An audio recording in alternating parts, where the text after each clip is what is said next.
ikot, kamayan po natin ang bawat isa.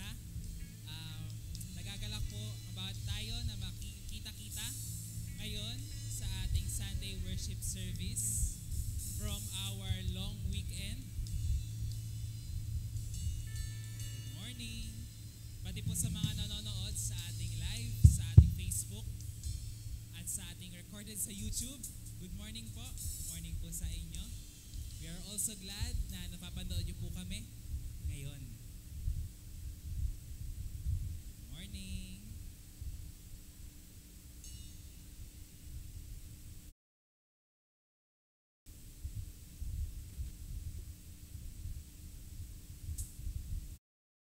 Po, isang mapagpalang umaga po sa bawat isa. Sino po ang nakapagpahinga ngayong long weekend? Hindi man physically, pero spiritually, sino yung nakahanap ng pahinga ngayon long weekend? Amen. Sige po. And this Sunday, this morning, is a celebration of God's goodness and faithfulness sa ating buhay individually. So simulan po natin ang ating service ngayon sa isang panalangin. Tayo po ay umuko. Let's feel and invite the presence of our God. Let's be in posture of prayer. Hallelujah, Father, we praise you, we honor you. Ikaw ay dakila sa aming mga buhay. Ikaw ay mabuti, ikaw ay tapat. Lagi kang nandyan para sa amin. Hindi ka nagbabago, Lord. Though our feelings may change, though what we think may change, but you never change. You are always there for us. You are always our God. You are always our Father. You are always our provider. You are always our rest. At salamat, Panginoon, dahil patuloy mo kaming kinakaugnay sa aming mga buhay. Kung nasaan man kami, nandun man kami sa aming pamilya, sa aming work, nandun man kami sa church event, or sa aming time alone with you. Patuloy mo kaming kinakaugnay, Father. And this time, Lord, is a celebration of your goodness and faithfulness sa aming mga buhay individually. We will share your love, your blessing sa amin na aming natatanggap sa pang-araw-araw with our brothers and sisters. Lumalapit din kami sa inyo this morning, nagpapalinis ng aming mga puso't isipan, Lord, for every sin that we committed sa aming isipan, impure thoughts, Lord, thoughts of judgment, pride sa aming puso. Lord, we lay this down, everything at the cross. At we ask for your forgiveness, Lord, as we remember what Christ did for us at the cross when He died for our sins so that we may not experience death, but we are invited to experience eternal life with you. Thank you, Father, for your goodness, for the salvation, for your grace and mercy, for the true peace that only comes from you, Father. We acknowledge that we are experiencing all these things in our life kahit minsan hindi namin nakikita, Lord, pero tunay na lagi kang nandyan para sa amin. This time, Lord, we want to praise you.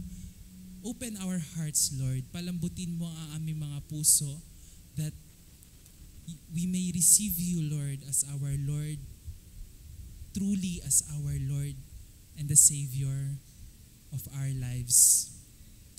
Open our eyes and our ears so that we may hear and see your goodness, ang iyong pangungusap sa aming mga buhay.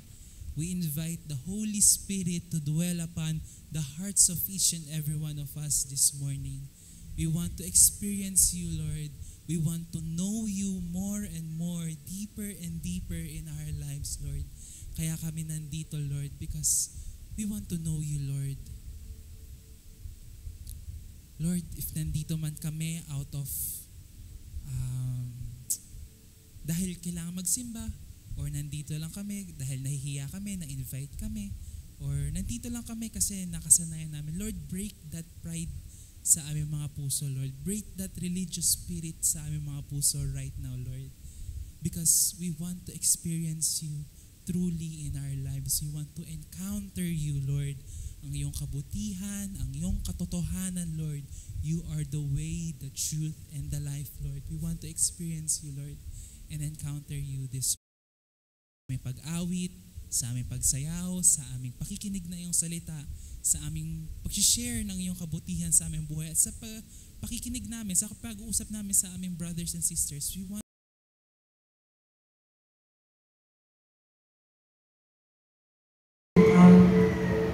in our worship, be in us, in everything that we will do.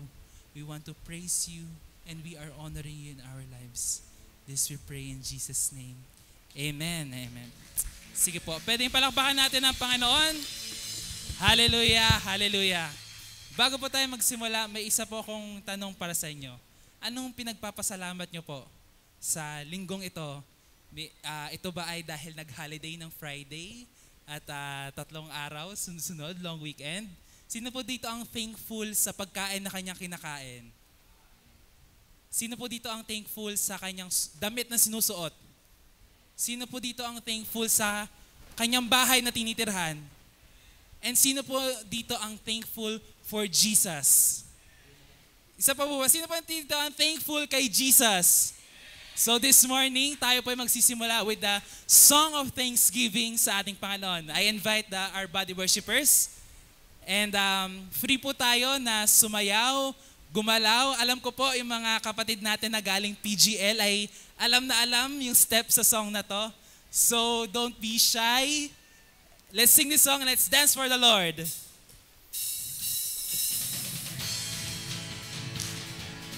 Hey.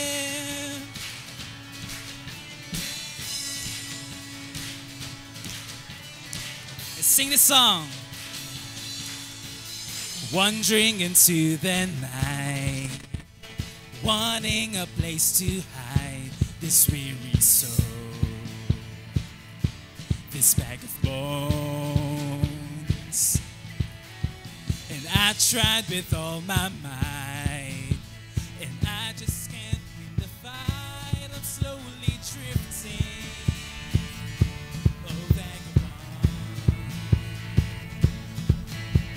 Just when I ran out of road, I met a man I didn't know. He told me that I was not alone. He picked me up, turned me around, placed my feet on solid ground. I thank the Master, I thank the Savior, because He healed my heart, He changed my name, forever free. I'm not the same. I thank the Master, I thank the Savior, I thank God. Yeah. I cannot deny what I see. Got no choice but to believe. My doubts are burning like ashes in the wind. So long. So long to my old friends. Burden and bitterness, so you can just keep them moving. No, you ain't welcome here. From now till I walk the streets of gold, I sing of how you saved my soul. This wayward son has found his way back. Oh, sing it, pick me up.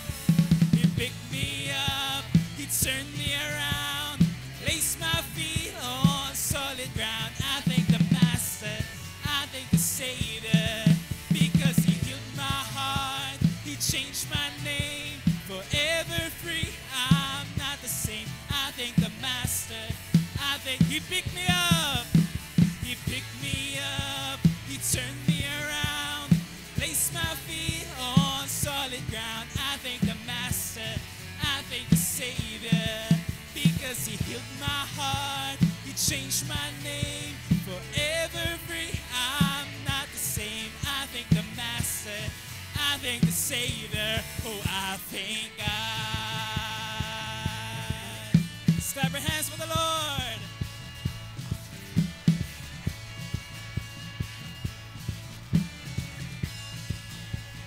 Sing hellos. Hellos, another one. I am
think this, He picked me up. He picked me up. He turned me around. Placed my feet on solid ground. I thank the Master. I thank the Savior. Because He healed my heart. He changed my name. Forever free. I'm not the same. I thank the Master. I thank the Savior. Oh, I thank God. Sing, I thank God. I thank God.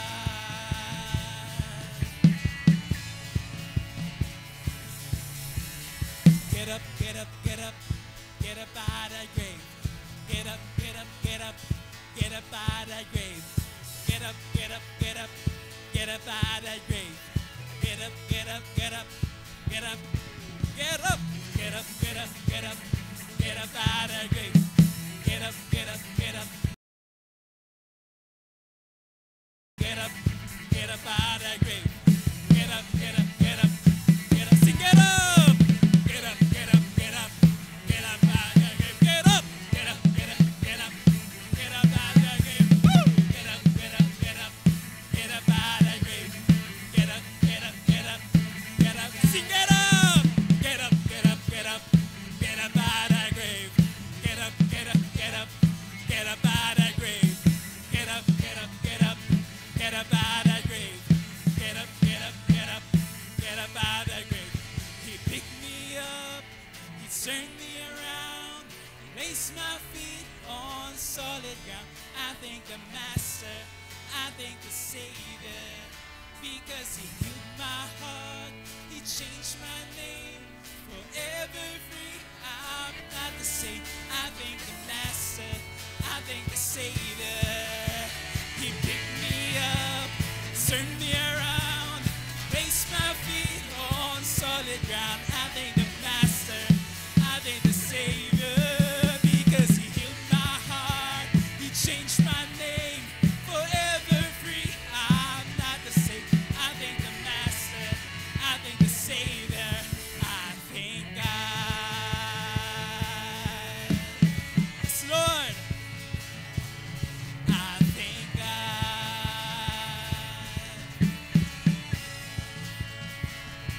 Oh, I thank God. Come on, let's clap our hands for the Lord. Lord, thank you, Lord, for your good, your faithful. Every moment, Lord. Thank you, Father. We'll continue to praise you for who you are. You are the way maker, the miracle worker. You are our Lord.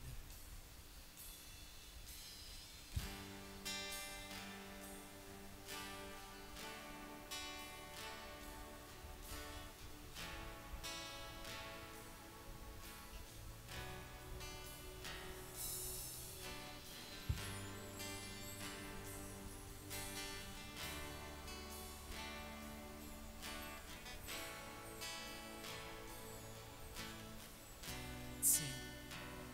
You are here, moving in our midst. I worship you. I worship you. You are here, working in this place. I worship you. I worship. Sing, you are here. You are here, moving in our midst. I worship you. I worship you. You are here, working in this place. I worship you.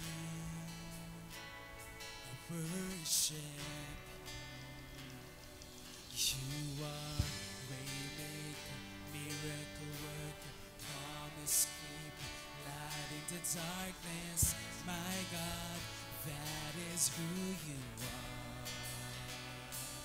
You are waymaker, miracle worker, promise keeper, light in the darkness. My God, that is who you are. You are here, touching every heart.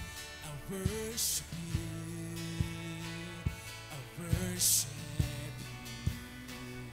You are here. You're healing every heart. I worship you. I worship. Sing, you are here. You are here, turning lives around. I worship you.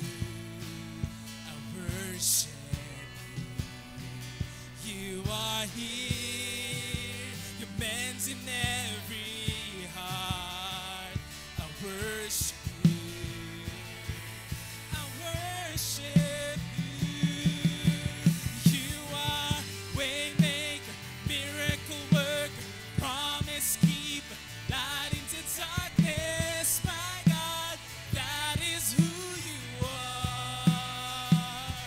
You are waymaker, miracle worker, promise keeper, light into darkness. My God, that is who you are. Oh, you are waymaker, miracle worker, promise keeper, light into darkness. My God, that is who you are. Oh, you are waymaker, miracle worker, promise keeper, light into darkness. My God, that is who you are.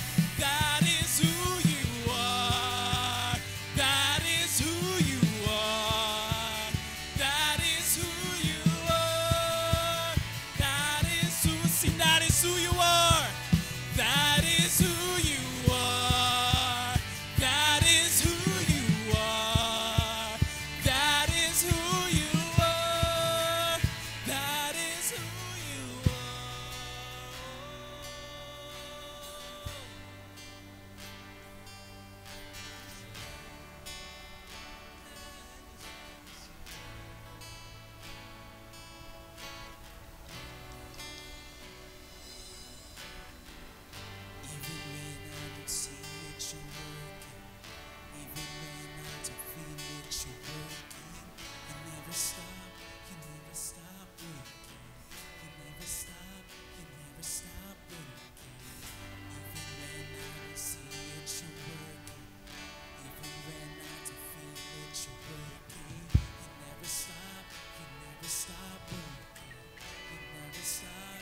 never stop, you never stop working. You never stop, you never stop working. Even when I don't see it, you're working. Even when I don't feel it, you're working. You never stop, you never stop working. You never stop, you never stop working. Even when I don't see it, you're working. Even when I don't feel it, you're working. You never stop, you never stop working. You never stop, you never stop working. Even when I don't see it, you're working. Even when I don't feel it, you're working. You never stop, you never stop working. You never stop, you never stop working. Even when I don't see it, you're working. Even when I don't feel it, you're working. You never stop, you never stop working. You never stop, you never stop working. Even when I don't see it, you're working. Even when I don't feel it, you're working. You never stop, you never stop working. You never stop, you never stop working. Even when I don't see it, you're working. Even when I don't feel it, you're working. You never stop, you never stop working. You never stop, you never stop working. Even when I don't see it, you're working. Even when I don't feel it, you're working. You never stop, you never stop working. You never stop, you never stop working. Waymaker, miracle worker, promise keeper, light into darkness, my God, that is who you are. You are waymaker, miracle worker, promise keeper, light into darkness, my God, that is who, sing, that is who you are. That is who you are. That is who you are. That is who you are. That is who you are. That is who you are. That is who you are. That is who you are. That is who you are.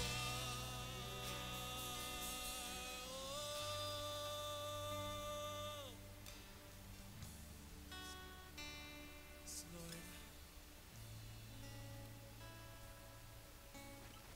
We praise you for who you are, Lord.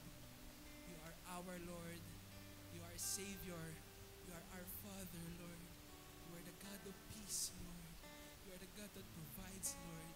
You are a God who blesses, Lord. You are the God who loves, Lord.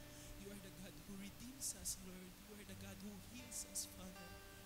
We praise you for who you are, Lord. We praise you for what you have done and what you are doing and what will you do in our lives. We praise you, Father. We want to experience you more and deeper in our lives. This is our song and prayer in Jesus' name. Amen.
pagkakataong ito at ating text para sa basahin sa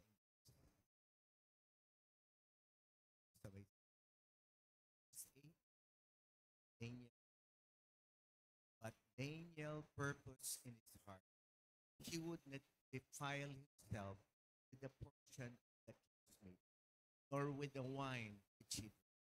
Therefore he requested of the prince of the eunuchs that he might not defile himself. Tagalog. Ngunit pinasya ni Daniel na hindi niya durumisan ang sarili sa pamamagitan ng bahagi ng pagkain mula sa hari o ng alak man na kanyang kaya't kanyang hiniling sa ng mga napahintusan siyang huwag dumisan ang kanyang sarili. Tayo po'y manalangin. Ama naming Diyos, salamat sa patuloy mong pagkakataong binibigyan kami ng kalayaan upang magtipon katulad nito.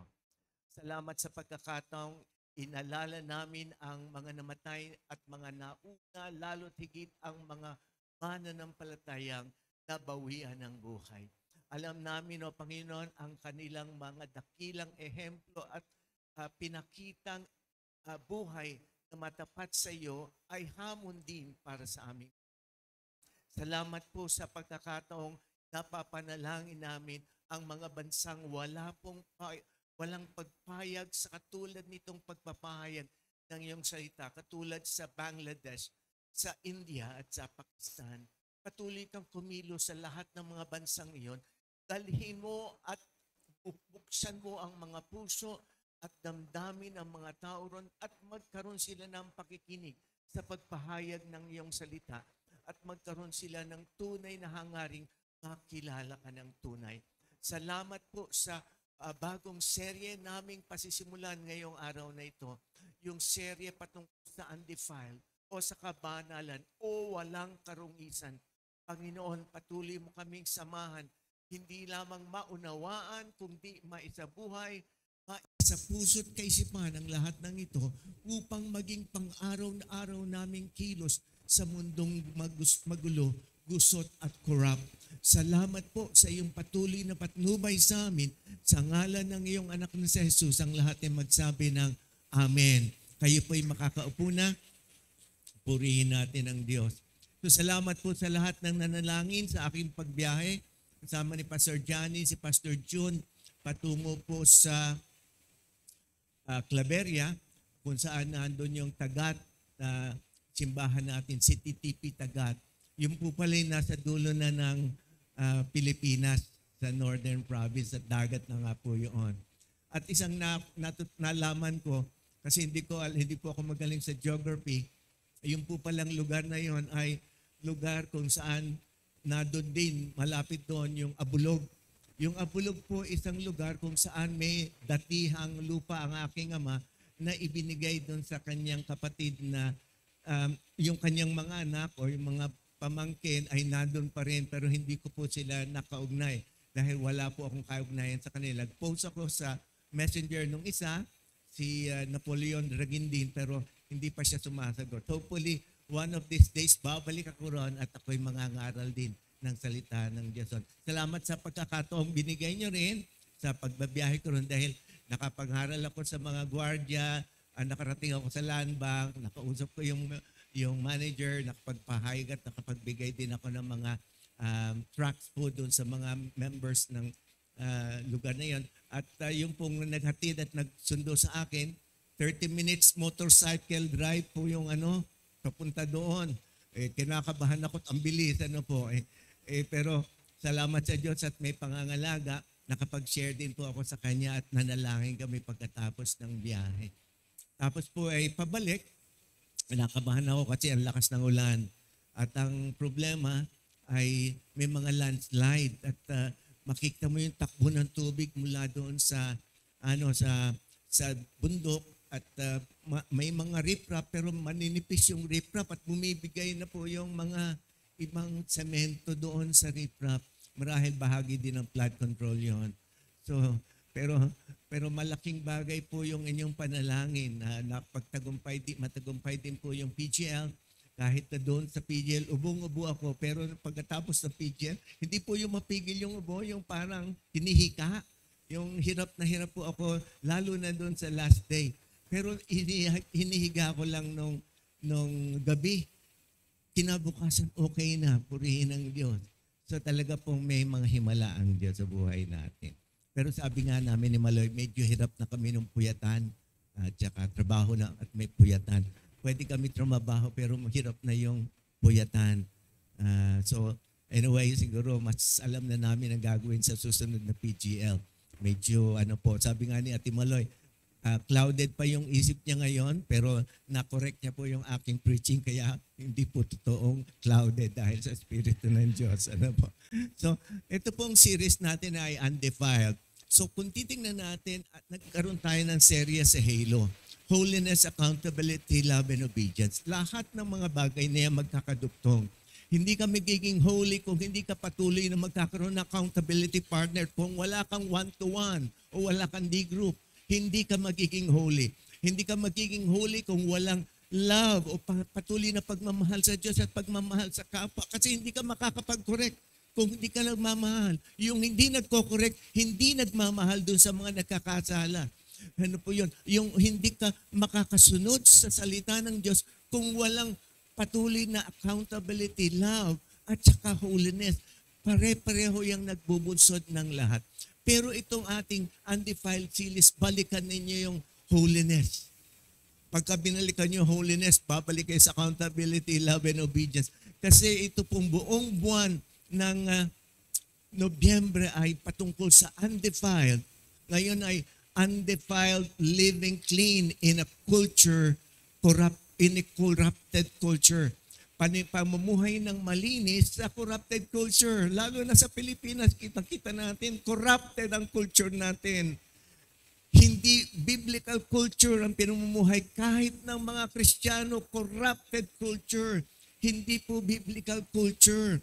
So, ang pag-uusapan din natin sa susunod ay undefiled worship. Undefiled service yung susunod pa.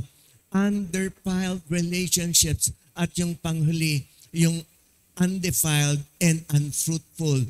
Never again. Yun po yung ating serye.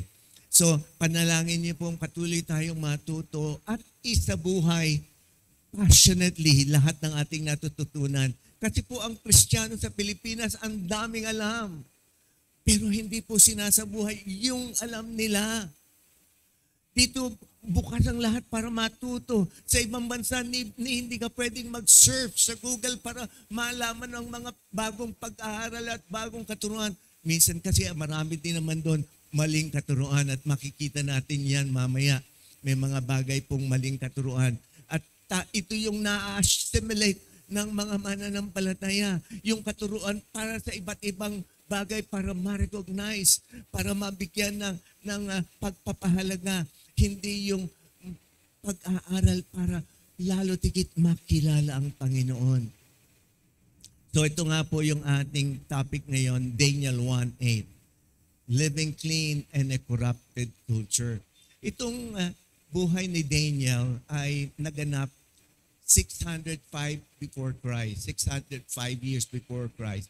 Yung pong Juda noon ay nagpasakop o sinakop o nagkaroon ng alliance with Egypt. Mali yun. Ano po? Mali yun. Kaya po sila nasakop pa din ng Babylon. Ito yung under King Joachim na hari ng Juda. Yung pangalang yon ay ang ibig sabihin, Yahweh raises up. Itinaas ni Yahweh, yung Joachim. Pero nakipag-alay siya sa Egypt at nag-submit siya sa pamamaraan ng Egypto. Kaya ang sabi ng maraming scholar, the Lord did not raise him up at all, but the Pharaoh did. Ito yung challenge natin sa mundong ito, miski sa Pilipinas. Meron tayong mga hinahanga ang mga tagapamuno at tayo nagpapasakop sa kanila. Hindi tayo tunay na nagpapasakop sa Diyos kung ang kanilang values at pamamaraan at pananaw, yun yung ating ginagampanan at isinasabuhay. Pwede tayong maging sunod nila, pwede tayong maging kabahagi ng partnership nila, pero wag tayong makisama sa kanila. Pwede po yun at kitang-kita ko sa gobyerno noong unang panahon. Pwede pong manindigan ang mga politikong huwag gumawa ng corruption. Nakikita ko po sa opisina ng gobyerno, pwedeng manindigan ang mga government officials na huwag gawawa ng corruption. Pero ang dali po ngayong sumama kasi pakinabang. Ano po? Ano po ang nangyari? So, si Nebuchadnezzar, ito po yung haring nandito ngayon ng Babylon, bata siyang prince ng panahon na yon, ay nakipaglaban doon sa, sabihin natin, sa naghahari sa Egypt. Ano po, nakipaglaban siya sa isang lugar na pinangungunahan ng Ehipto. At sa kanyang pakikipaglaban, natalo niya yun. Hinabol niya yung mga sundalong yon. At doon sa pagbalik niya, dinaanan niya yung Jerusalem. At doon, kinapture din niya yon. Kasi Egyptian battle nga ang Jerusalem. At sabi doon, then he pursued their fleeing army all the way down to Egypt. On the way back, he subdued Jerusalem, which had been loyal to the Pharaoh of Egypt. Ang sabi at pagkatitingnan natin dito, the Lord gave Judah in the hands of Babylon. Sabi roon sa salita ng dito sa verse 2 ng chapter 1 ng Daniel. Pinahintulutan ng Panginoon na bihagin niya si Haring Jehoiakim at samsamin ang ilang kasangkapan sa templo. Pinahintulutan ng Panginoon kasi bahagi yan ng pagtuturo sa kanila at pagtutuwid. Pinahihintulutan ang mabigat na mga problema sa buhay dahil itinutuwid tayo ng Diyos sa mga mali nating lakad. Pero ang nangyayari, pinaninindigan natin yung mali nating lakad kaysa palitan yung lakad na yun. Ano po? Ito po yung two reasons, sabi, ang dalawang reasons. First was Israel's idolatry and second was their failure to observe Sabbath for the land. Ito yung sintunuro ng Diyos na magre-rest ka on the seventh day. Hindi nila ginawa for so long a time. Dahil busy sila sa mga trabaho, busy sila sa mga gampanin. Pinagpalit nila yung paglilingkod sa Diyos sa paglilingkod sa kanilang sarili. At iniisip nila, paglilingkod yun sa Diyos. Yan ay makikita sa Leviticus 25:1-7 at saka 26:2-35. This shows that God always settle accounts with those who refuse to respond to His warnings. Kasi may mga warning signs. Bago po ibagsak ang mabigat na paghatol. May mga warning signs. Dapat kung paanong binamasdan natin ang mga nangyayari sa mundo, binamasdan natin din anong nangyayari sa sarili nating buhay. At yun ay mga warning signs. So sabi dito, makikita natin na nagkaroon pa na ng mga susunod pang invasion. Yung 587 before Christ, na-invade na yung Jerusalem at na-destroy na yung Jerusalem. Kasi kinuha nga yung mga tao, mga Hudyo, 4 lang ang nabanggit na pangalan doon, pero maraming kabataang Hudyo na kasama nila. Pero sa 4 na yun lang ang 4 na natili. Dinala sila pare-pareha sa Babylon, pero sa impression ng mga scholars, 4 lang ang nanatili. Minority. Dahil yung iba, nagpasakop sa kaharian ng kaaway. Hindi sila nagpasakop sa kaharian ng Diyos. Kinuha, paano ba yung pamamaraan ng indoctrination ni Satanas? O noong katulad ng ginawa, kasi si Babylon, representation ni Satanas. Marami pong mga kaugalian na dumating sa ating bansa at ibang mga bansa dahil sa practice ng Babylon. Ano po? So, ang sistema niya, hihiwalay ka doon sa karaniwang kulturang biblikal. Ano po? O, hihiwalay ka sa fellowship, hihiwalay ka sa mentorship at discipleship, puputulin mo yung one-to-one. Yun yung issue. Isa yun sa simula ng pagdalisdis. Ginawa nila, hiniwalay yung best and the brightest of the Jerusalem's young men at yun ay dinala sa Babylon. Ang sabi ni Nebuchadnezzar, kunin mo yung mga matitipuno, mga gwapo. Naku, delikado tayo, Pastor RJ, baka tayo makasama doon. Kunin mo, yun lang ang the best and the brightest ang kukunin mo. Yung mabilis turuan. Hindi yung matigas ang ulo, hindi miat-miat, tuturuan mo, hindi susunod. Pero susunod sa iba, pero hindi susunod. Piliin mo yung mga taong madaling turuan. Sabi po ni Haring Nebuchadnezzar, hiwalay mo sila. Ihiwalay mo sila. At tapos pagkatapos, ano pa po yun? Dahil sila'y ginugroom sa civil service, binigyan sila ng pagkakataon para mag-aral. Pag-aralan ng lengguwahe, pag-aralan ng kultura. Pero, ano pa? Bakit ganoon? Kasi yun yung pamamaraan para sila ay mabigyan ng bagong kaisipan. Meron silang mga pinag-aralan kasi ang sabi, itong mga bataang ito is between 15 to 17 years old. Si Daniel at saka yung tatlo pang kalalakihan na kasama sa kwento ni Daniel, mga 15 to 17 years old. At doon sa pagkakataong yun, pinigyan sila ng scholarship. Di ba? Pinigyan sila ng scholarship sa patungkol sa lengguwahe at saka scholarship patungkol sa kultura ng Babylon. Pero ang nakatutuwa kasi, hindi lang scholarship at pag-aaral hindi lang education o kaya language learning. Ito'y pagtuturo at pagpapalit nung nasa kaisipan nila mula sa dati, bibigyan sila ng bago. Ito yung learnings. Sineparate sila pagkatapos tinuruan sila. Ito yung pamamaraan ng kaaway. Ang dami nating pinagmumula ng kaalaman ngayon. Kaalaman sa social media, kaalaman sa mga libro, at maraming mga libro at social media, hindi po katotohanan at karapat-dapat patungkol sa Diyos. Pero doon tayo nahuhumaling. Doon tayo nahuhumaling. So, ginamit yung paghiwalay, yung bagong mga katuruan, yung mga dating katuruan natin na pinaninindigan pa natin ngayon, nakita natin na kailangan tayo magkaroon ng reset. Personal discipleship, church reset. Pero gusto pa natin panindigan yung datihan nating mga kaugalian. Kaugalian ng kulturang Kristiyano daw, pero hindi naman biblikal. Pero isa pong bagay na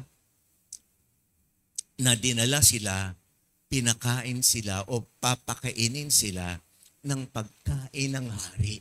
Diba? Di parating, buffet yan, buffet. Parating mga lechon at saka po mga steak at saka po wine. Hindi po sanay sila sa wine na yun kasi yung wine sa Jerusalem, kaya pwedeng uminom ng wine sa Biblia patungkol sa New Testament kasi yung isang sangkap o isang bahagi ng alak na katulad ng alak sa Babylon, dinidilute ng 20 beses. Pero inalmahan at inayawan ni Daniel yung bagay na yun. Pero bago yun, pinalitan yung kanilang mga pangalan. Pinilit na magkaroon sila ng bagong identity. Pero pumayag sila. Hindi sila lumaban sa isyong yan. Si Daniel, ang ibig sabihin sa kanilang, yung pangalan niya, God is my judge. Pinalitan ito ng Belteshazzar, meaning Bel's prince. Si Bel ay isang Diyos-Diyosan ng mga Babylonian. So pinalitan niya ng pangalan. Yung pong si Hananiah, si Mishael at saka si Azaria. Yung tatlo. Pinalitan ng pangalan na Shadrach, Meshach, at saka Abednego. Ano yung pangalan ni Hananiah? Beloved by the Lord. Pero pinalitan ito ng Shadrach, illumined o pinaningning ng Sun God. Ano, kaya importante yung pangalan, ano po? Kasi sabi sa awit kanina, pinalitan yung ating pangalan. Hindi na yung pangalan natin, kundi anak ng Diyos ang pangalan na natin. Ano po? Anak na tayo ng Diyos. Banal na mga anak ng Diyos. Pinalitan yung pangalan ni Mishael, ang ibig sabihin, who is as God. Pinalitan ng Meshach, at ang ibig sabihin ay goddess na Ishtar or Venus. Si Azaria, the Lord is my help. Pinalitan na Abednego, ibig sabihin servant of Nego. Mga pangalang naka-attach dun sa mga Diyos-Diyosan ng Babylonia. 3 taon silang tinayin, yun ang palag sa kanila. Pero ano ang problema? Sabi ko nga, tinanggap nila yung mga pangalan. Tinanggap nila yung kanilang pag-aaral. Kasi una, kilala nila kung sino sila. At age 15, they knew who they are. Kahit anong tawag mo sa kanila, hindi sila mababago ng kanilang bagong pangalan. Alam nila ang Word of God. Kahit wala silang bit-bit na scroll, kabisado nila yung Word of God. They knew how God would expect them to perform and do His will sa lugar na yon. Kaya hindi nila pinroblema yung mga katuruan, kahit yung bagong lingwahe. Pero ang nangyari, Daniel purpose in his heart that he would not defile himself. Pero sabi dito, hindi, sabi doon sa verse 8, sabi doon, ngunit ipinasya ni Daniel na hindi niya durungisan ng kanyang sarili sa pamamagitan ng mga pagkain at alak na galing sa hari. So ulitin ko, tinanggap nila yung mga pangalan, okay lang. Tinanggap nila yung mga katuruang binigay sa kanila kasi maliwanag sa kanila kung sino sila at sino ang tunay na Diyos nila. Pero sa pagkakataong ito, he purposed in his heart na hindi siya ma-defile. Silang 4.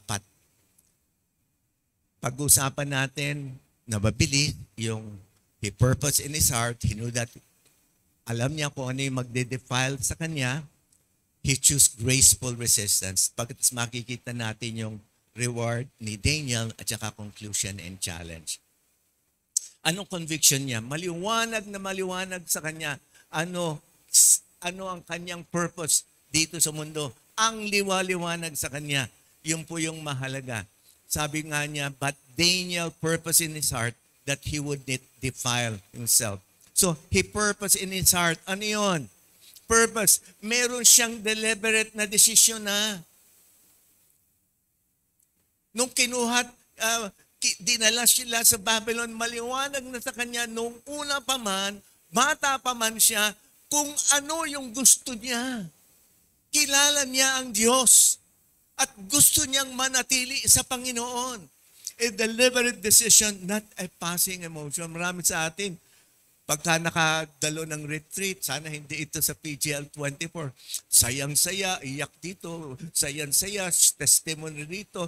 Pagkatapos ilang araw lang, nakalimutan na. Nagkaroon ng born again experience, pagkatapos noon, nakalimutan na. Hindi na alam isabuhay yung Espiritu ng Diyos na nasa kanya na. Sabi doon sa undefiled, ito yung hindi nadurungisan o banal. Here means morally, ethically, and spiritually pure. Pure, holy, sa lahat ng bagay. Not contaminated by the world's values. So tandaan natin, sa mundong ito, sa corrupt Philippines, ang pressure maging corrupt mula sa labas at mula sa loob ng simbahan. Ang Pilipinas ay hindi dating corrupt. Pero Ang katunayan, nasa kanya marahil puso ang corruption. Kaya konting intimidation, sakmal na sa pera. Nagsisimula sa maliit yan, mga bonus-bonus ng mga tao sa gobyerno. Pagkatapos, lalaki ng lalaki. At pagkatapos, bilyon at trilyon na, wala silang satisfaction. Kasi kahit na Kristiyano raw, apektado ng corruption. Kasi ang problema, hindi po yung tawag na Kristiyano, kundi ang pusong mananampalataya ang dapat nasa bawat isa. At makikita natin paanong umiwas at paanong si Daniel at saka yung tatlo niyang kasama. Si Shadrach, Meshach at Abednego. Yun yung pangalan nilang Babylonian. Ang prinsipyo, true holiness starts in the heart, not in just external behavior. Talagang nasa puso ito. Pagka sinabi sa puso, lalo tigit sa Old Testament or even sa New Testament, ibig sabihin sa puso at isip. Application, we decide before temptation comes. We stick to principles before pressure comes. Nung nasa gobyerno po ako, pinigsikapan kung hindi po ako madungisan. Paanong naging sistema? May mga regalo, mamahaling relo, mamahaling appliances. Wala pong no gifts policy pa noong nagsimula ako nito. At yung opisinang iyon ay subsidiary ng gobyerno. Ano pong ginampanan naming policy? Lahat ng regalo, bawal padala sa bahay. Kasi yung iba pinapadala sa bahay eh. Kasi kaya hindi na ako kuha eh. Pero tandaan nyo, slow, steady, at saka, ano pa yung isa? Slight. Konti-konti yan. Una, papel. Pangalawa, ballpen. Pangatlo, ibang mga bagay. Lalaki ng lalaki. Anong ginawa po namin? Lahat ng regalo, pinagsasama-sama at nirarapol sa lahat ng mga empleyado. At yung raffle na yon, alam nyo, nakakatuwa, mga janitor and driver ang nakikinabang. Hindi yung mga matataas ang pwesto. Dahil ang sasabihin ng mataas na pwesto, mas malaki ang contribution ko dyan. Hindi. Kasama ang driver at janitor dyan. Kasi kung hindi maayos ang opisina, hindi din magiging matanggumpay ang gampanin ng opisina. Pero mukhang nawala na yon. No gifts policy nga, pero hindi lang pala gifts. Milyon-milyon ang binibigay. At legal sa kanilang pananaw. Pork barrel ang issue. Nung una, Napoles. Nung una kasi may mga projects tapos nangungumisyon lang ang mga politiko. Una 10%, later on 20%, later on 40%, later on 100% dahil ghost project na. Wala nang proyekto. Ganun na nangyari sa Napoles. Pero mga nakasuhan sa Napoles, milyon lang yun. Pero ngayon, 100 millions na. Kasi hindi nabigyan ng tamang hustisya yung sa Napoles. Nangyari lahat. Nawala, napatawad lahat. At na-prove not guilty. Ano po? Pero aram ng maraming tao, pagbabalikan nyo ang kaso, pinakinabangan talaga iyon ng mga nakulong na politiko. Pero bakit nawala? Sa panahon ng nakaraang administrasyon, pinatawad silang lahat. We decide before temptation comes. Bago pa makikipagharap ka sa tao, itutuwid mo sila, isipin mo na sa sarili mo, mumurahin ako ng tao ito. Magagalit ang taong ito. Iisipin mo na mamahalin ko siya. Kaya magmura man siya at magalit. Mamahalin mo siya, hindi ka aapektuhan ng kanyang maling pamamaraan. Pupunta ka sa eskwelahan, hindi ka nakapag-aral. May temptation to cheat. Pero inilagay mo sa isip mo, hindi ako papasa dahil ako'y mandadaya. At doon sa exam, kahit ibinibigay na sa iyo yung kanilang mga examination paper, perfect ang mga sagot, bibitihon mo, sasabihin mo, ayaw ko. Pwede kang magsinungaling, pero dinesisyon mong ayaw mo magsinungaling. Dapat Didesisyonan mo long before the event yung mga bagay na dapat mong ginagawa. Didesisyonan mo katulad ng dapat nating ginagawang lifestyle. I-share ko si Jesus sa lahat. Didesisyon mo sa bago ka pa lang bumiyahe, bago pa ka pa umalis sa bahay mo, i-share ko si Jesus sa lahat. Kasi kung hindi mo didesisyonan, hindi mo ito magagawa. Sarili mo lang ang mabibigyan mo ng halaga. Conviction is key. Ano ba ito kayo? Thermometer o thermostat? Alam naman natin yung thermometer nagpapakita ng init o lamig ng katawan. Ano yung thermostat? Yan yung nagko-control ng init o lamig. Ano po?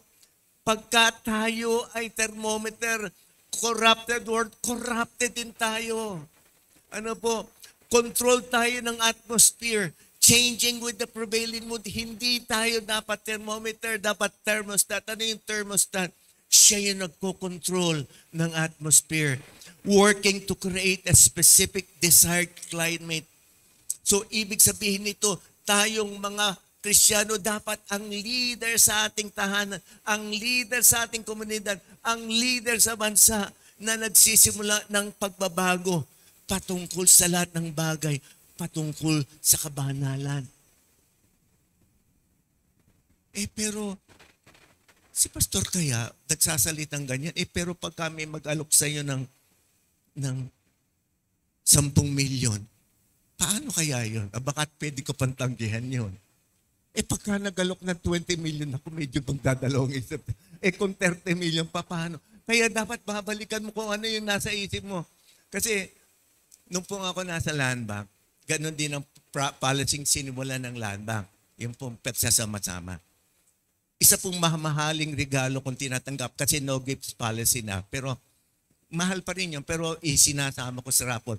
Yung Lacoste na t-shirts. Siguro 6 na taon na may nagbibigay sa akin ng Lacoste. So lahat yun nirarapol. Nakakatuwa parating mga janitor, driver, messenger ang nakakatanggap. Kaya marunong ang Diyos mag-allocate Pero nung last day ko, December 2016, may nagbigay uli sa akin ng Lacoste.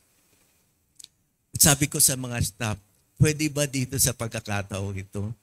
Ako na manalo sa rapor. Pinayagan naman nila. Kasi okay naman Ano po, kasi alam naman nila sa akin yun. Pero naghingi pa ako ng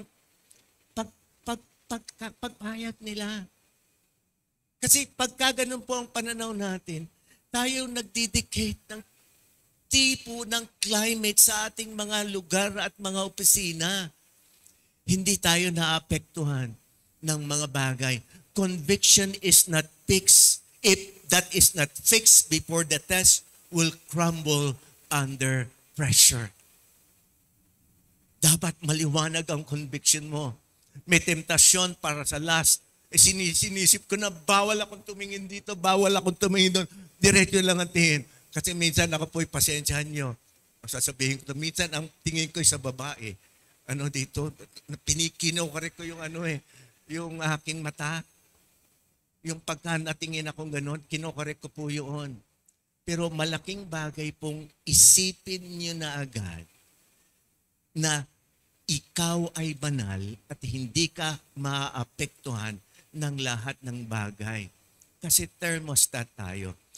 He knew what would defile him. Alam niya kung ano yung magde-defile sa kanya. So ulitin ko, tinanggap niya po yung pangalang bago, pag-aaral na bago, lengguwaheng pagtuturo, bago ito sa kanila dahil maliwanag sa kanila kung sino sila. Pero ayaw nilang tanggapin yung pagkain kasi maliwanag sa kanila offered to sa idols. Unclean animals, yung pong mga inihahandog. At ibig sabihin noon, nakikiupo sila sa dulang ng hari na pagpapahayag na sila'y nagbibigay na ng allegiance dun sa hari at sa kanyang mga Diyos-Diyosan. He knew God's standards and refused to blur the lines. Hindi niya inisip na siya'y lalampas dun sa boundary na itinalaga sa kanya ng Diyos para sa kanyang pamumuhay. Ano pa po yun? Ang prinsipyo, there is no small or big compromises. Both signifies rebellion, not devotion to God. Ang ibang mga tao, at dati kasi ganun kami, nung una pang panahon, yung tithes namin, binabawasan ng gastos namin sa paglilingkod. Nung unang beses kaming nakakilala. Ano po? So pagka merong gampanin, may mga gawain, binabawasan namin yung, kasi pinaglilingkod naman namin sa Diyos. Pero later on, na-convict kami, hindi pala yun dapat. Ano po? Maliit na kompromiso minsan, pero napakalaking impact dahil sa kawalan mong ng katapatan sa Panginoon. Kasi actually, that's covetousness. Hindi na sa iyo yun eh. Sa Diyos na yun eh. Ano po? Application, in a culture that says everything is okay, believers must still discern right from wrong. Kasi sa Kongreso po at sa Senado, pagkatapos ng session, million-million yung bonus dyan. Alam natin yan kasi po may mga kilala kaming dati nagtatrabaho doon. Pero hindi na sila nasatisfy sa bonus lamang. Nadagdagan na yung kanilang hamon. Ganon din ang mga mananampalataya. Sisimula yan sa maliliit na kupit. Minsan hindi nga sinasadya, nauuwi yung gamit sa bahay, gamit ng simbahan. Tapos nakakalimutan na. Tapos pagka ibabalik na, natatakot, nahihiya na kasi nandun pala sa kanya. Ibalik niyo na lang. Tapos humingi kayo ng tawad, nakaligtaan niyo lang. Kasi kung hindi, yung paghuhusga ng Diyos, gagawin niya sa maliliit at malaking bagay. Ano po? Tandaan natin, yung defilement hinders development. Yung defilement contrasted to the development. Kung defiled ka, namumuhay kang defiled, wala kang pag-usad, wala kang paglago. Gusto niyo ba yung defilement na nakinabang ka ng masarap, pero wala ka namang paglago sa kaugnayan sa Panginoon? Yung po yung yun yung kabahagi ng defilement, walang pag-unlad sa Panginoon. You can't be undefiled if you don't know what defiles. Kalimitan, yun nga maliliit na bagay, mga kasalanang respectable, mga kasalanang wala namang, parang napakalit na halaga. Ano po, ang maganda yung kupita, inuwi mo, liit, mamaya, kasi cute, ilalagay sa bahay. Alam niyo pa ang problema niyan, parati kayong makikita niyo yung kasalanan niyong maliit, palaki ng palaki ng palaki. Panghuli, he chose graceful resistance. Hindi siya nagmaktol, hindi siya nagalit, hindi siya nagmura, hindi niya ipinakita yung PowerPoint ng lahat ng kanyang ginawa. At pagkatapos doon sa harapan ng simbahan, hindi naman nila alam kung ano yung pinag-uusapan. Pinakita niya lahat. Kasi it's not a graceful resistance. It is a defiant act against the Lord. Ito bang sabi niya sa verse 8? Sabi niya doon, kaya ipinakiusap niya kay Aspenas na huwag silang pakiinin at painumin ng mga iyon. Nakiusap siya. He was respectful, not arrogant. Kasi ang magtatanggol sa iyo, kung ayaw man nilang payagan, ang magtatanggol sa Kanya, Panginoon. Kung may kaso tayo at mali yung kaso, ang magtatanggol sa atin ay Panginoon. Hindi natin kayang ipagtanggol ang sarili natin. Lalalim at lalalim tayo. Pagka pagtatanggol natin ang ating sarili, ang problema noon ay hindi na natin kailangan ng Panginoon. Ikaw na lang sasabihin ng Panginoon, sige, ikaw na lang magtanggol sa sarili mo. Kasi ayaw mo kung gamitin para magtanggol sa iyo. He didn't protest violently or mock authority. He appealed wisely. Nakiusap siya. Imagine mo yung kaniyang upbringing. Babalik tayo sa kanyang tahanan Hindi nabanggit yung tatay, nanay niya Hindi nabanggit yung mga uncles, aunties niya Pero he was groomed appropriately in the Word of God. He was disciplined rightly in the Word of God. Kaya nung wala na sila, nahiwalay siya doon, nanatili sila. Huwag niyong kalimutan yung discipling, mentorship, one-to-one sa inyong mga anak. Huwag niyong kalimutan ang pagkukonfront sa kanila sa kanilang kasalanan. Kahit sila'y mag-react negatively dahil mahal niyo sila, huwag niyong kalimutan. God honored his humility and gave him favor. Kasi itong problema, tatanggihan mong pagkain ng hari, tatanggihan mo yung alok niya, ibig sabihin ayaw mong makipag-ugnay sa kanya, kamatayan yan pagkatapos. Kaya takot si Espanas paano na kung sasabihin ko sa hari na hindi nyo kinain yung dapat kainin nyo na binigay niya. Hindi ibig sabihin nun, mawawala siya, mamamatay siya. At sila din, ganoon. Pero hindi po ganoon na nangyari. Kabaliktaran na nangyari. Makikita natin mamaya. Purity and politeness can go hand in hand. Pure ka nga, pero miyat-miya binabanatan mo yung mga tao na walang pag-ibig at pakundangan. Papasok ka sa bahay, share ka ng word, tas nakita mo yung estatwa doon at nagalit ka. Ano, pinagalitan mo sila, kayo merong ganyan. Hindi nila alam yun Kami po, walang nagturo sa amin kung ano yung idolatry. Bagong-bago kaming nakakilala sa Panginoon dahil sa EDSA Revolution sa aming tahanan. February on April, Holy Week, nagbabasa kami ni Ate Maloy ng Word of God. Lahat ng paling ng Biblia, ang pinapakita namin ng Diyos, idolatry. He hates idolatry. Paulit-ulit siguro 10 beses bago matapos ang Holy Week. Huwag kayong ma-open, lalo na kung kayo may mga santo-santo, mga imahe.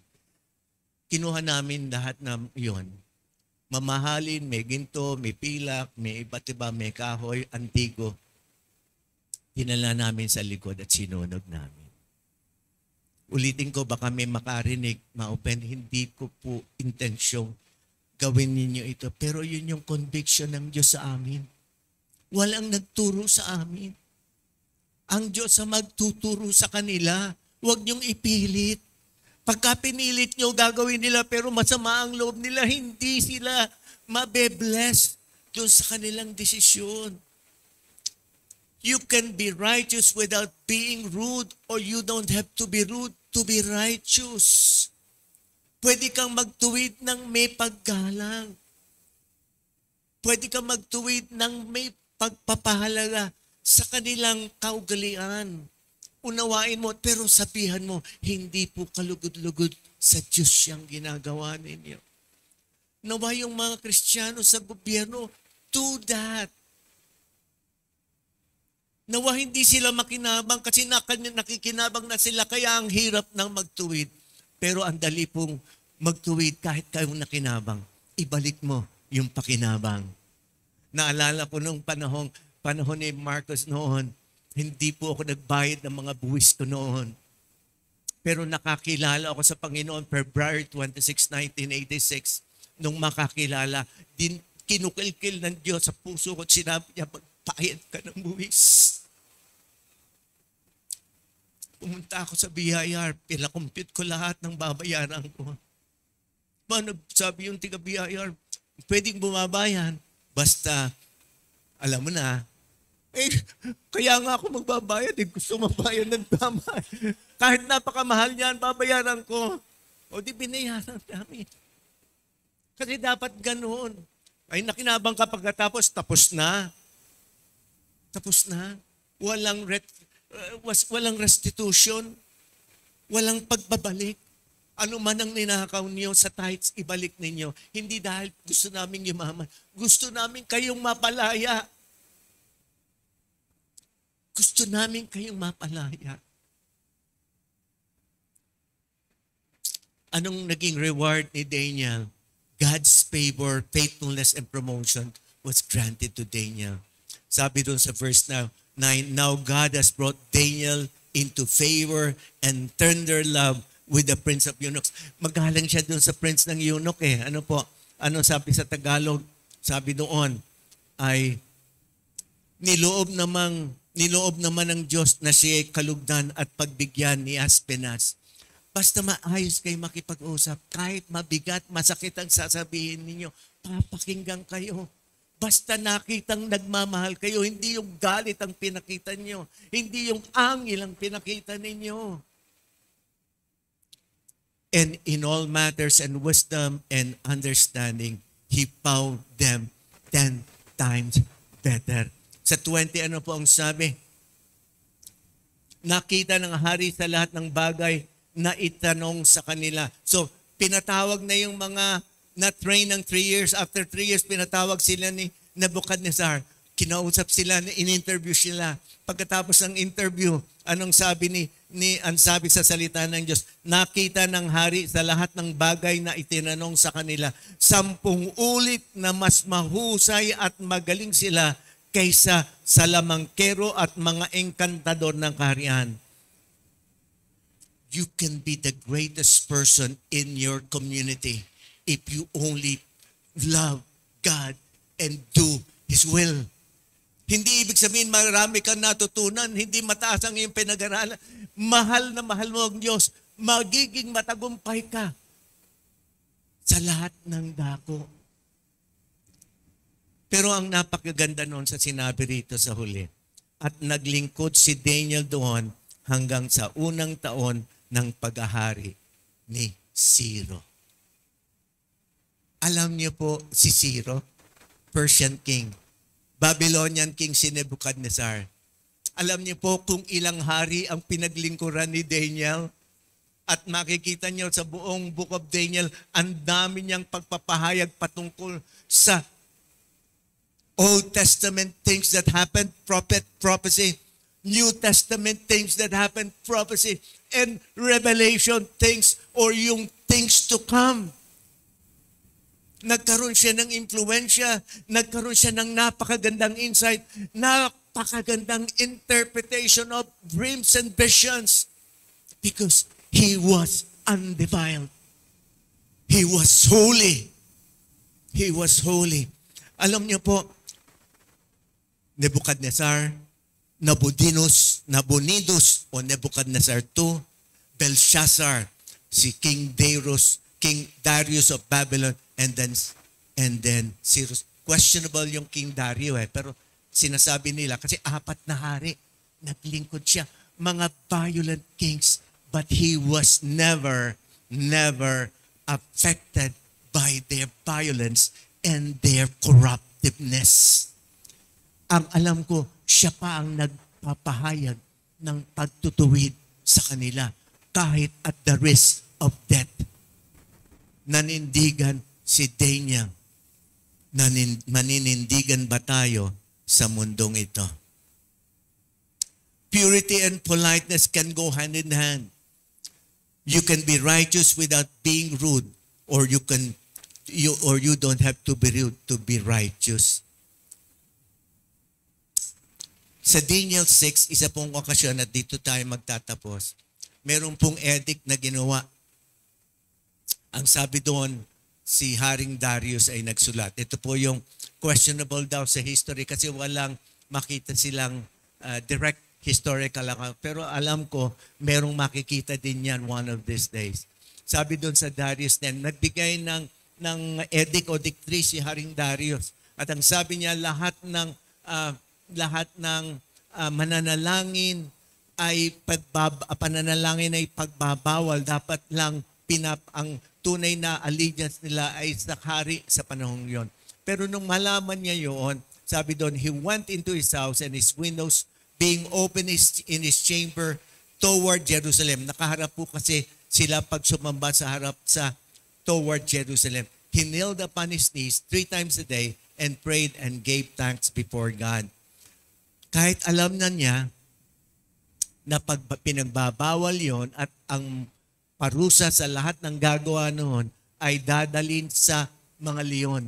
Yung hindi busog na leon, yung gutom na leon. Kasi pagka busog, hindi na siya kakainin . Pero nanatili siya, hindi siya natakot, nanindigan siya kasi he have thought about all of these things habang siguro nagbabiyahe mula sa Jerusalem patungo sa Babylonia. Inisip niya na ng isip, ito yung gagawin ko, ito yung paninindigan ko, ito yung pagbibigyan ko ng halaga. Kaya kahit may edad na siya ng panahong ito, nanatili siya. So anong nangyari? Kahit na ayaw ni Haring Darius, napilitan siyang ipahulog siya doon sa lungga ng mga leon. Pero hindi makatulog si Haring Darius. Pagkising niya ng umaga, lumapit agad siya doon sa kulungan. At tinanong niya, sabi niya, pero bago niya noon, sabi ni Darius kay Daniel, May your God whom you serve continuously rescue you. Imagine mo yung hari, ang panalangin ay ma-rescue siya. Pero anong sabi niya? Sabi niya po rito, at the first light of dawn, the king got up and hurried to the lion's den. When he came near to the den, he called to Daniel in an anguished voice, Daniel, servant of the living God, has your God whom you serve continually be able to rescue you from the lions? Ba, tahimik naman. Ano ko pa? Siguro nalukot si Darius. Pero bila sumagot si Daniel, may the king live forever. Sabi niya, my God sent his angel and he shut the mouths of the lions. They have not hurt me because I was found innocent in his sight, nor have I ever done any wrong before you, your majesty. Sayang-saya, overjoyed si Haring Darius. Tapos ito yung sinulat niya. Basahin ko sa Tagalog.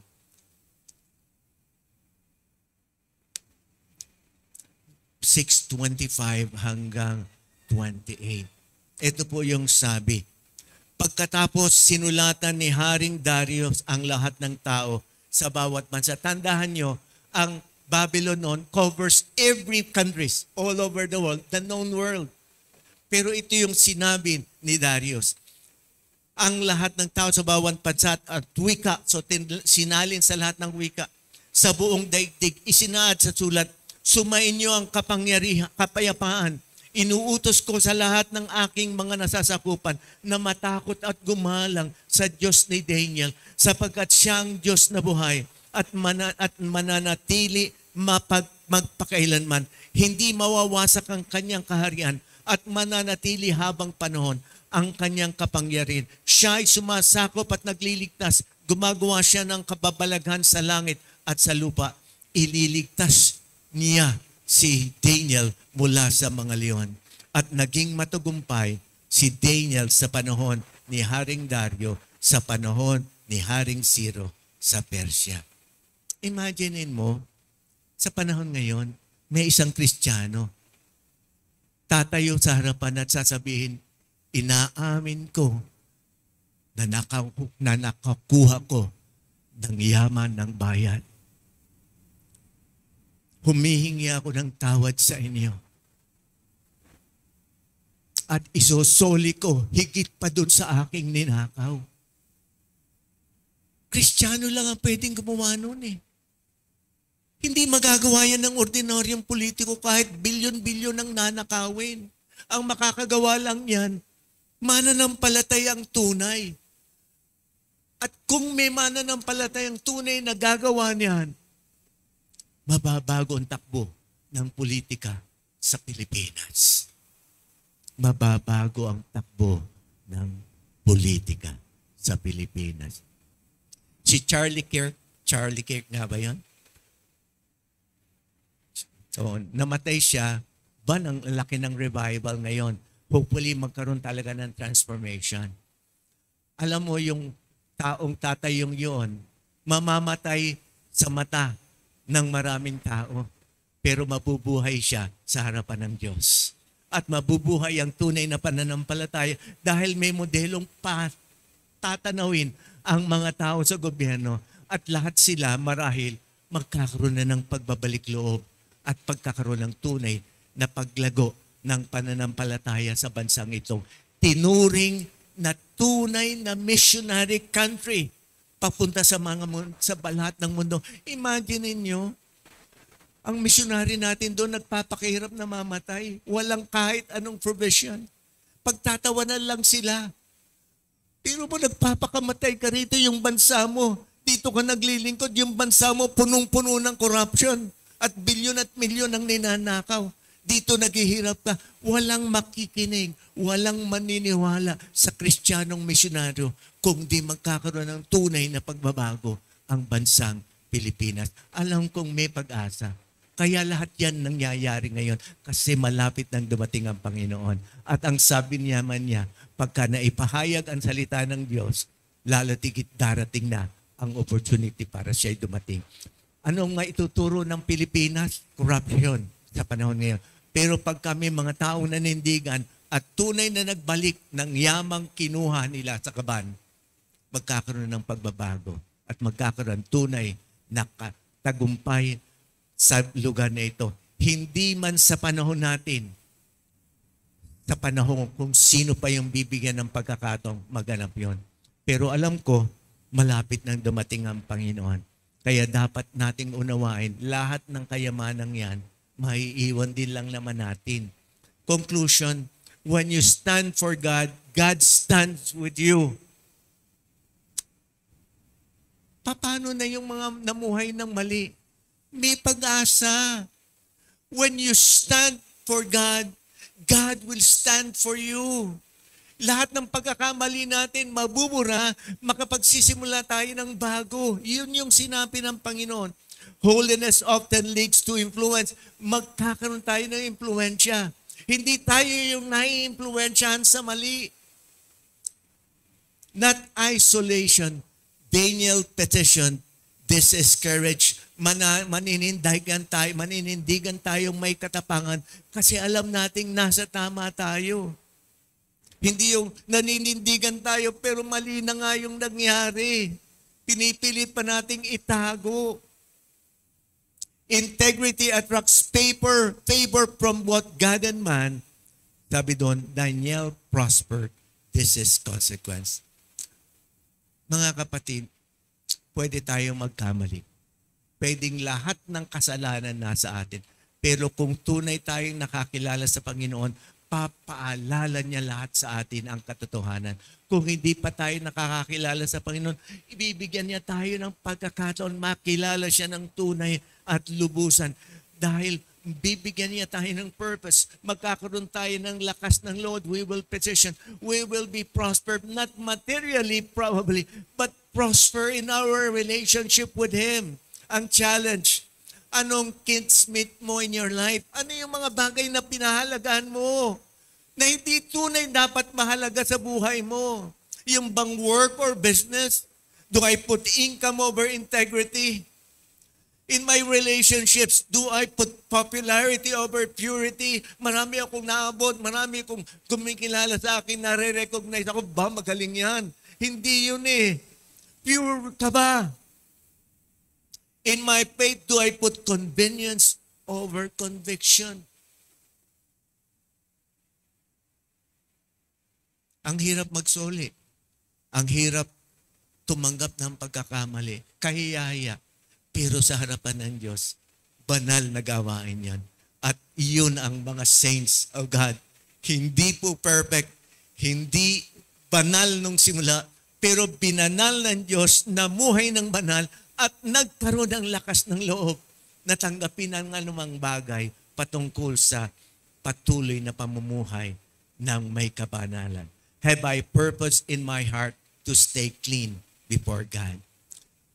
If Daniel could remain undefiled in Babylon, you can remain undefiled in this modern Babylon, in this corrupt Philippines, in this corrupt world, by God's grace and power. Not by your strength, but by God's grace and power. We can have a heart like Daniel, a heart that purposes to stay pure, a heart that stands when others bow, a heart that shines in a dark world. Tayo yon. Tayo yung anak ng Diyos. Yan yung pangalan natin. Anak tayo ng Diyos na makapangyarihan, banal, dakila, dalisay ang hangarin sa mundong ito. At Iyon ang hangarin ng Diyos sa buhay ng bawat isa. Tayo tumayo at manalangin.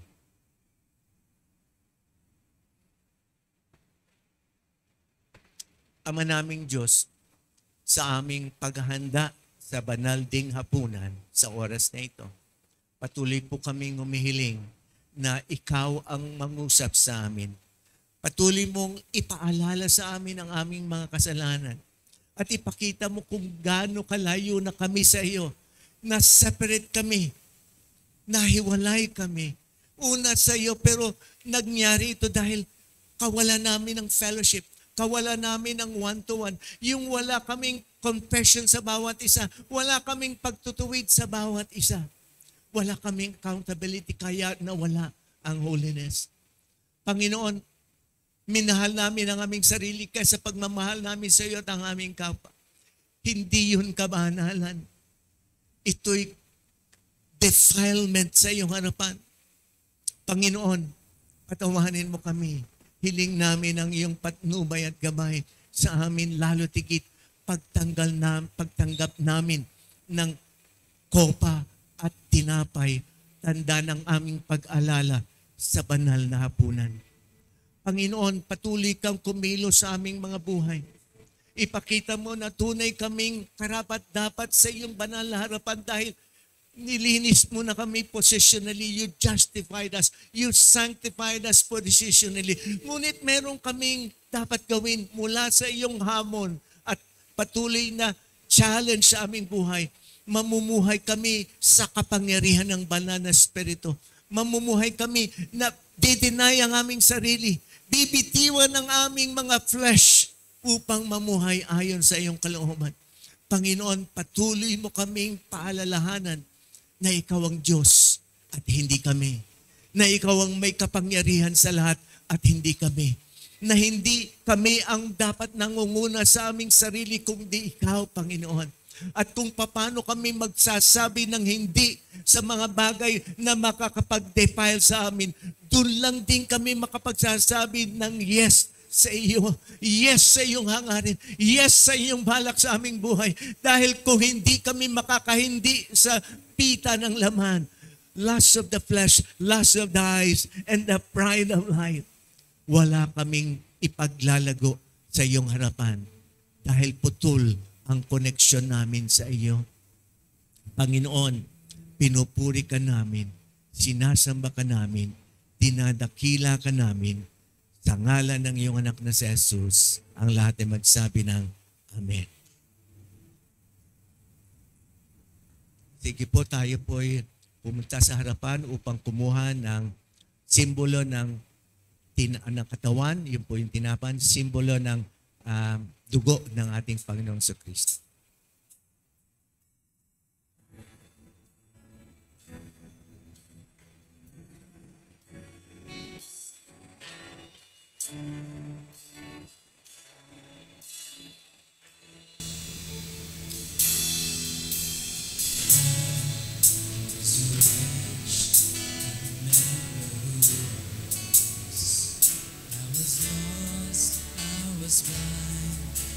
Running out of time.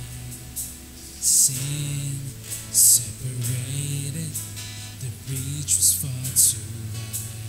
But from the far side of the chasm, you held me in your side. So you made a way across the great divide, left behind heaven's throne to build it here inside. And there at the cross, you paid the debt I owe. Broke my chains, freed my soul. For the first time I had hope. Thank you, Jesus, for the blood applied. Thank you, Jesus, it has washed me white. Thank you, Jesus, you have saved my life. Brought me from the darkness into glorious light.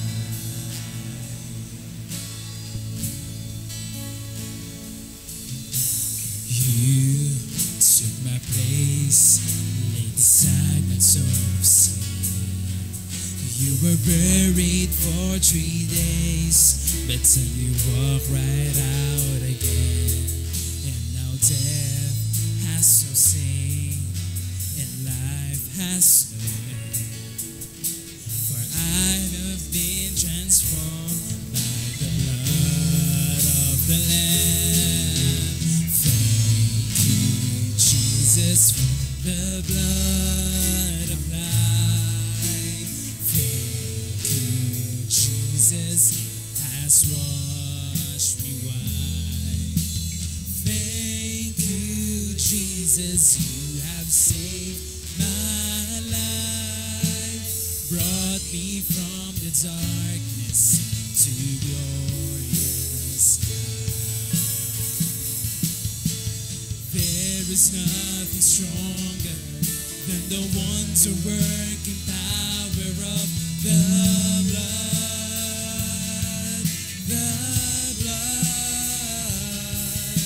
that calls us sons and daughters. We are ransomed by a Father through the blood,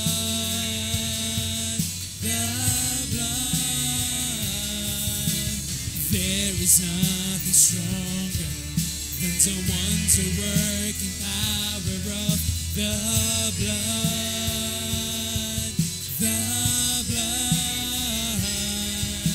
that calls us sons and daughters. We are ransomed by the Father through the blood,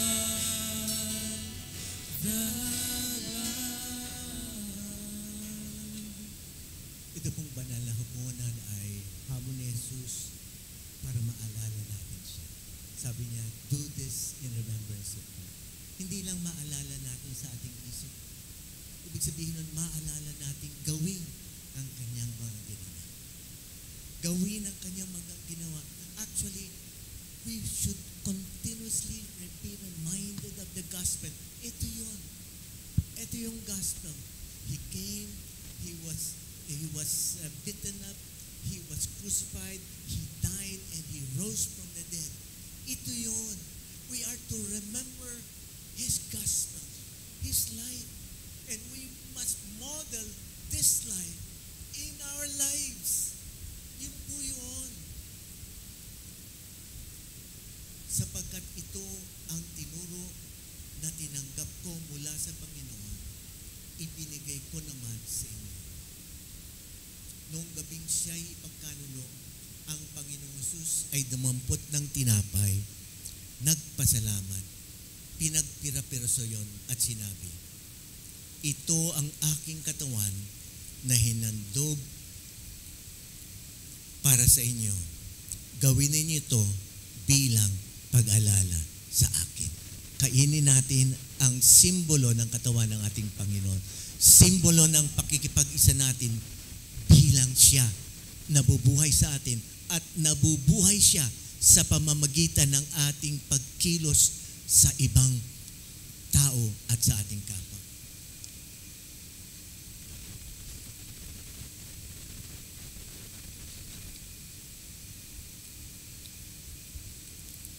Matapos ang hapunan, dumampot din siya ng kopa at sinabi, ang kopang ito ang bagong tipan na pinagtitibay ng aking dugo. Tuwing iinumin ninyo ito, gawin ninyo bilang pag-alala sa akin. Sapagkat tuwing kakain kayo ng tinapay na ito at iinom sa kopang ito, ipinahayag ninyo ang kamatayan ng Panginoon hanggang sa kanyang muling pagparito. Hindi lang gospel, but His return for His glory and honor. Nagpapahayag ito na nakikiisa tayo sa Kanya, sa Kanyang paghahanda sa pagdating sa mundong ito, at dahil doon tayo kumikilos to magnify His name to every places, to every person, and lifestyle will be our evangelism for His glory and honor. In the mighty name of Jesus we pray. Amen and amen. Tayo uminom mula sa kopa. Tanda ng ating pakikisa. Purihin natin ang Diyos. Hallelujah. We glorify you. We give you grace. We give you honor and praise. Sa patuloy na pagpapahayag ng Diyos sa ating buhay, Patuloy tayong humayo, dala ang pag-ibig, pagmamahal, at higit sa lahat, ang hangarin ng Diyos, dala ng Espiritu niyang nasa atin, isabuhay natin ang kabanalan, isabuhay natin ang kapangyarihang nagmumula sa Kanya. Maging tayo mga presensya niya sa lahat ng dako at sa lahat ng dako makita ang kaibahan ng mananampalataya, katapatan, pag-ibig, at patuloy na pagtutuwid sa bawat isa ng may pag-ibig. Sa ngalan ng Kanyang anak na si Jesus, ang lahat ay magsabi ng Amen. Purihin ang Diyos. Praise God po sa ating message today. And tulad ng community o ng lugar na ginagalawan ni Daniel, maybe many of us ay namumuhay din sa lugar na madaming pressure for compromise. Sa work natin, sa family natin, pressures na makompromise yung faith natin. But truly, God is faithful if we place our trust in Him. He is faithful, katulad nung natanggap ni Daniel, that Daniel prospered. But even if nagkamali na tayo, there is redemption in the name of Jesus Christ. So, ngayon po, we will sing a new song. It's about putting our trust in Jesus, making Jesus as our firm foundation. So, samahan niyo po akong awitin itong kantang ito.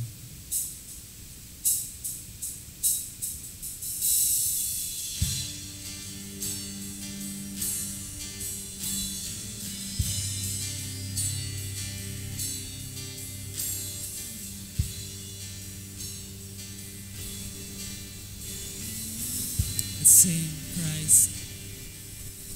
Christ is my firm foundation, the rock on which I stand when everything around me is shaking. I've never been more glad that I put my faith in Jesus.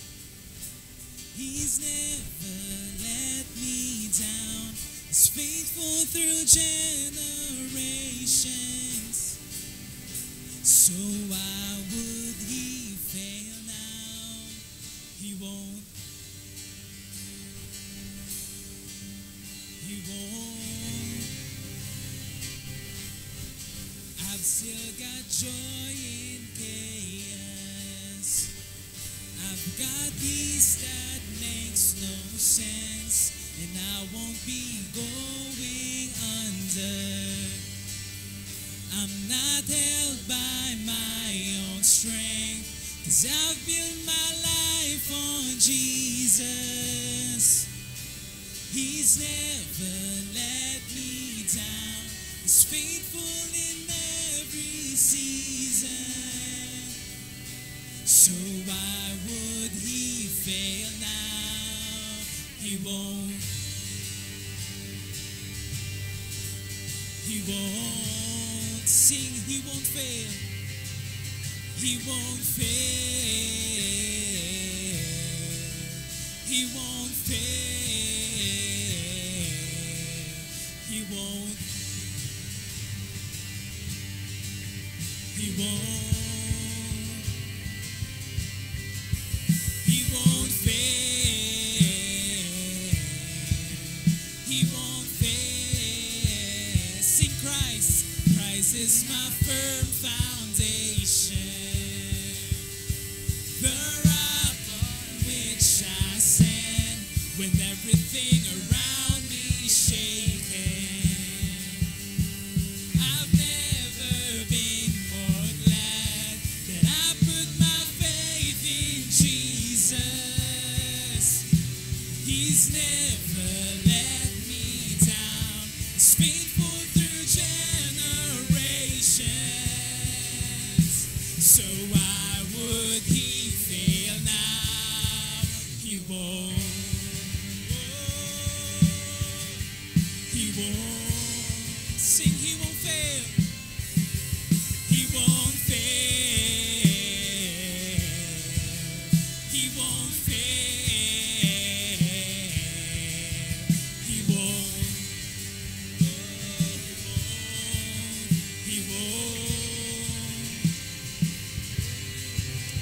He won't fail. He won't fail.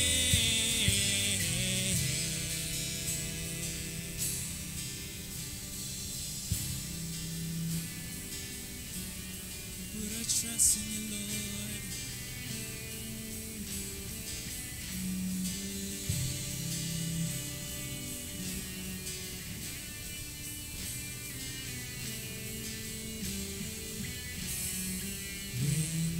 Came when knew that my house was built on you.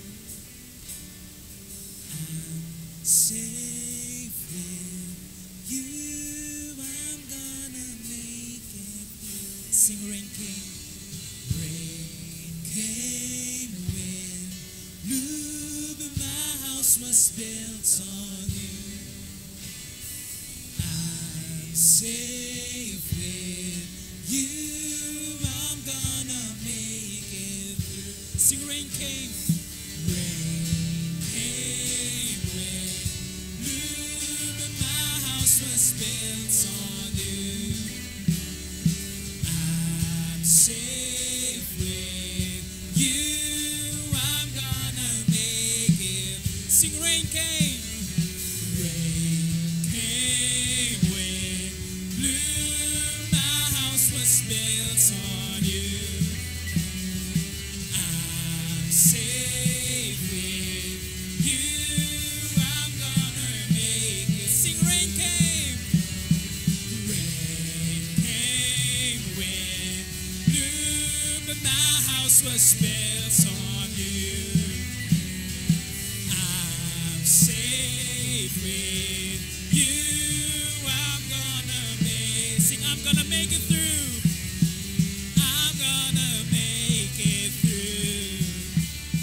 'Cause I'm standing strong. I'm gonna make it through. I'm gonna make it through. 'Cause I'm standing strong on you. Christ is my firm foundation. The rock on which I stand when everything around me shaking. I've never been more glad that I put my faith in Jesus. He's never let me down. He's faithful through generations. So why would he sing Christ? Christ is my firm foundation. Amen. The rock which I stand with everything around me shaking. I've never been more glad that I put my faith in Jesus. 'Cause he's never let me down. He's faithful through generations. So why would he fail now? He won't.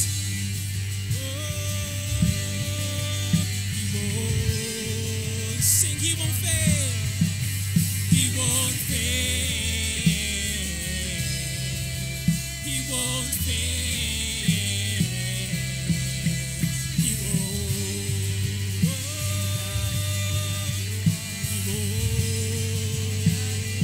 He won't fail. He won't fail. He won't fail. He won't. He won't. He won't fail. He won't fail. He won't. Hallelujah, Father. We place our trust in you. You will never fail. You are faithful through generations in every season of our life. We praise you, God. We honor you. We place our trust in you. In Jesus' name, amen.